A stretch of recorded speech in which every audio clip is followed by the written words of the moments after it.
Hi అండి, welcome to my channel series kitchen. ఈరోజు నేను చేయబోయే రెసిపీ ఏంటో చూద్దామండి. గోధుమ రవ్వ ఉప్మా చేస్తున్నానండి. ఇది చాలా టేస్టీగా ఉంటుంది అండ్ చాలా హెల్దీ అండి. దీనికోసం ముందుగా ఒక ప్యాన్ పెట్టుకుని కొంచెం ఆయిల్ వేసుకుందాం. మనం హెల్దీగా చేస్తున్నాం కాబట్టి ఆయిల్ చాలా తక్కువ వేసుకోవాలి.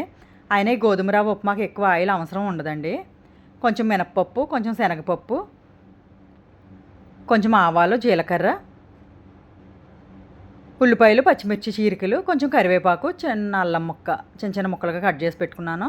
మొత్తం ఈ పోపు మొత్తం సిమ్లో పెట్టుకుని ఒక 10 మినిట్స్ దాకా వేయించుకుందాం. చూడండి, ఇలా వేగిన దాంట్లో కరివేపాకు కూడా వేసేసుకొని వేయించుకుందామండి.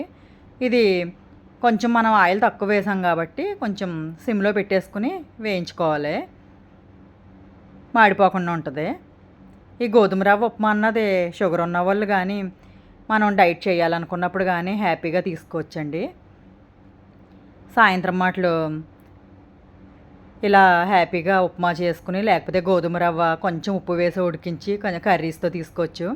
ఇవి కొంచెం మగ్గిన తర్వాత చిన్న చిన్న క్యారెట్ ముక్కలు కట్ చేసి పెట్టుకున్నాను. ఒకప్పుడు క్యారెట్ ముక్కలు కూడా వేసుకుందాం. వేసుకుని బాగా మగ్గించుకోవాలి.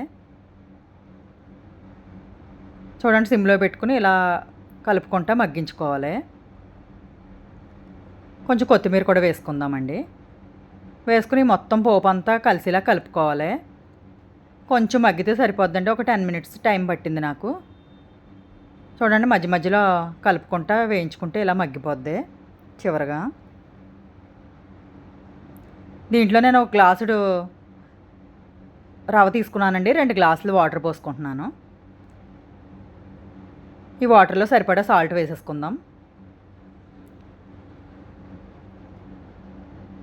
మూత పెట్టుకుని వాటర్ మరిగించుకుందామండి.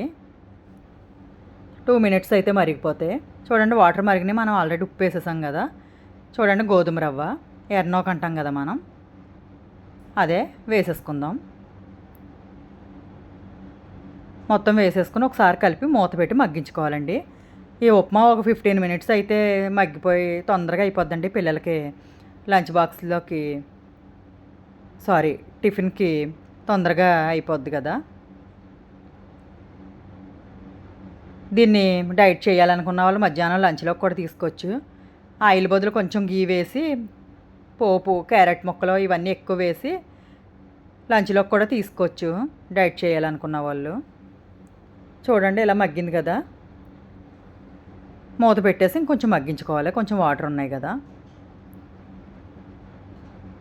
పొడి పొడిలా ఆడుతూ వచ్చేద్దండి. చాలా టేస్టీగా ఉంటుంది. మా ఇంట్లో వాళ్ళు అయితే ఈ ఉప్మాయే చేయమంటారు ఎక్కువగాని. మనం డైట్ చేసేటప్పుడు కూడా ఇది తిన్నా హ్యాపీగా ఉంటుంది తప్ప ఏదో మనం డైట్లో ఇష్టం లేనిది తిన్నట్టుగా అసలు ఉండదండి. అంత బాగుంటుంది. ఈ ఉప్మా చాలా కమ్మగా ఉంటుంది. గోధుమ రవ్వ కదా, చాలా టేస్టీగా ఉంటుంది. అంతేనండి. Thank you for watching. Bye bye.